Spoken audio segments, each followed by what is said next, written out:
वफ़ाक़ी ऐं सूबाई हुकूमत जो फ़ैसिलो नज़रअंदाज कंदे कराची जे मुख़्तलिफ़ इलाइक़नि में ख़ानगी स्कूल खुली विया। स्कूल वधीक बंद रहिया त शागिर्दनि जो साल ज़ाया थी वेंदो।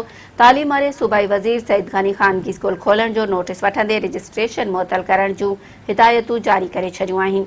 तालीमी इदारा 15 सेप्टेम्बर ते खुलण वारे फ़ैसिले खे नज़रअंदाज कंदे कराची जे मुख़्तलिफ़ इलाइक़नि में ख़ानगी स्कूल खुली विया। प्राइवेट स्कूल्स एक्शन कमेटी चयो आहे त स्कूल एहतियाती तदबीरुनि सां खोलिया आहिनि। स्कूल वधीक बंद रहिया त शागिर्दनि जो साल ज़ाया थी वेंदो। ॿिए पासे तालीम वारे सूबाई वज़ीर सईद ग़नी ख़ानगी स्कूल खोलण जो नोटिस वठी छॾियो आहे।